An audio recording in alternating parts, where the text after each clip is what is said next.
Hello guys, Brad here again with another fragrance review. Today I'm going to look at a fragrance from the house of Zara. This one's called Zara 8.0. I got this 5 ml decant from the Fragrance Decant Boutique. So I want to thank you guys for hooking me up with some fragrances this summer.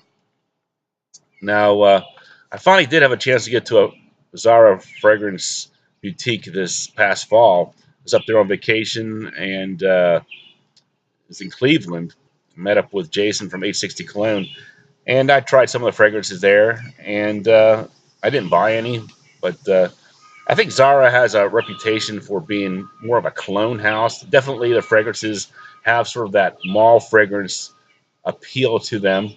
I believe Zara is also accredited for having one of the very first Aventus clones. I remember when people always talked about Zara Gold as being an Aventus clone, but this one is one we'll be talking about today. It's an aromatic, came out in 2015. The notes in the top are melon, mint, and violet. Middle notes are watery notes and lily of the valley. And in the base, we have amber, musk, and cedar. Now, when I looked on Fragrantic, people said this one reminded them of Lacoste White or Lacoste Blanc. I think they're about the same fragrance, but I think I did review that one, but I can't really remember what it smelled like. But there was another fragrance that people compared this one to that I do have a little bit more experience with, and I do agree that it is quite similar to, and that is Ralph Lauren's Polo Blue.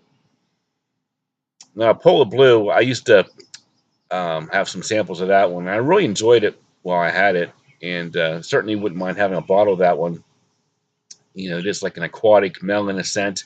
But one of the things that really stands out for me with a Polo Blue is that crisp green cucumber note, which seems to be missing here. So to me, this one's sort of a slight representation of Polo Blue, but maybe misses a little bit of that wow factor. Now I can't say for certain whether or not I find Polo Blue heads and shoulders better than this fragrance because I don't have any Polo Blue left, so I can't smell them side by side. This one in and of itself is an okay scent. Um, you know, starts off, you do get that melon smell. It has a bit of a metallic twinge to it as well. A little bit of mint there. Definitely don't get the cucumber this time around, but also in the background, you get sort of a sweet, ambery musk. So that's pretty much it. Sort of an aquatic scent, pleasant, with like a melon fruitiness to it. Think like honeydew or cantaloupe, watermelon, stuff like that. Typically, I'm not a big fan of melon fragrances. Um, I do enjoy Polo Blue. Um, Millesima Imperial is another one that I've enjoyed as well in the past. Um, but like Kenneth Cole's reaction, I can live with that one. It's a melon. Sometimes can be a challenging note for me to enjoy. A lot of times the melon fragrances come across as a little bit like a Jolly Rancher type smell. This one, fortunately, doesn't really have that Jolly Rancher smell, but it just sort of has that sort of knockoff smell to it, kind of like a flat version of Polo Blue. So I would definitely say um, if you have a chance to smell this one and you like it, definitely check Polo Blue first and see what you think about that one. If you look online, if you can buy your fragrance online, Polo Blue really isn't that expensive. If you buy it in the stores, it's probably a lot more expensive. It might be twice as expensive because I'm sure there's a lot of markup on Ralph Lauren fragrances in the stores. Go to the Zara boutique, and the 100 ml bottles are pretty cheap, about $22.90 on the website. And I think in the stores, about the same price as well.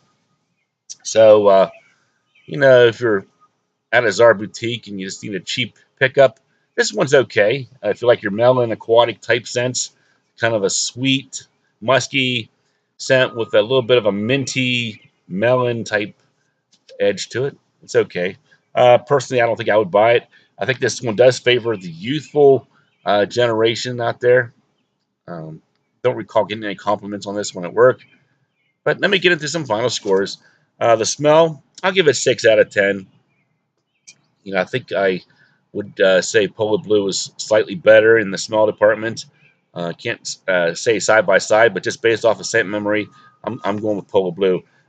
Projection longevity, I'm going to say It's like a 3 to 5 hour fragrance, so maybe about 7 out of 10. Not real bad for a cheap fragrance. It's okay for projection longevity. Versatility, more for spring and summer than fall and winter.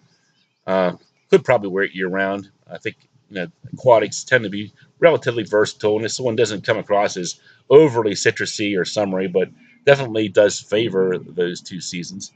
So versatility, maybe about a 6 out of 10. Uniqueness, I'll give it 5 out of 10 because it does have that clone type feel to it. Polo Blue and Lacoste fragrances. Price point, like I mentioned before, $22.90 for the 100 ml bottle. Overall, for me, 6 out of 10. If you're at a Zara boutique and you're just looking for something like an aquatic melon, amber musk type fragrance, check this one out. But better yet, if you have a chance to pick up Polo Blue, get that one instead, or at least smell it first before you make a final decision. So that's my thoughts on Zara 8.0.